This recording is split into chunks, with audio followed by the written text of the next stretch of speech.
नमस्कार दोस्तों, आज मैं आपको बताऊंगा मल्टीप्लिकेशन ऑफ टू नंबर्स जो कि नियर होते हैं बेसिस में। उसका जो बेस है वो आसपास होना चाहिए, बराबर होना चाहिए। ठीक है ना। जैसे कि अगर मैंने एग्जांपल लिया 96 है और 98 है। ठीक है, तो इसका जो बेस होगा वो आप 100 ले सकते हैं। तो दोनों ही 100 के पास हैं। ठीक है, तो इससे हम basically near to common base कहेंगे। यहाँ पर एक और चीज़ आपको ध्यान देना है कि जो 96 और 98 आप देख रहे हैं जो बेस से कम है। तो इस पर्टिकुलर वीडियो में मैंने जो केस लिया है वो बेस से कम वाला लिया है। ठीक है, तो इस तरीके का अगर दो डिजिट आपको दिए हैं जिनका आपको मल्टीप्लाई करना है तो किस तरीके से आप करेंगे, तो आइए देखते हैं। तो 96 और जो बेस है बेसिकली ये कितना दूर है इससे आप देख सकते हैं, 4 से दूर है। 4 कम है बेसिकली, तो -4 और ये -2। अब इसके बाद 2 पार्ट में आंसर आएगा, एक तो इससे आएगा आंसर और एक इससे आएगा।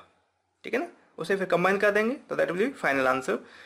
तो यहाँ पर अगर आप देखें तो 96 -2 करें आप या फिर 98 -4 करें, बात एक ही है।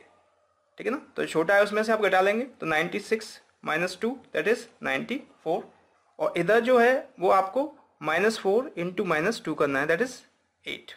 अब 8 नहीं लिखेंगे बिकॉज हम बात कर रहे हैं बेस 100 में। ठीक है ना, तो बेस 100 में है तो ये 08 आपको लिखना होगा।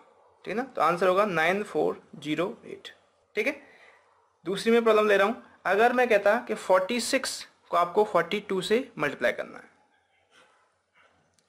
तो यहां पर अगर मैं बेस 100 लेता हूं तो वो तो काफ़ी दूर होगा। तो उससे बेटर ये है कि मैं यहां पर बेस 50 ले सकता हूं। तो 50 को मैं ऐसे लिख सकते हैं कि 100/2, यही तो हुआ। ठीक है ना, अब आपको 50 से चेक करना होगा ये कितना दूर है। तो 50 से ये 4 दूर है तो -4 और ये -8। ठीक है, तो 42 -4 करिए या फिर 46 -8 करिए, सेम रिजल्ट आएगा।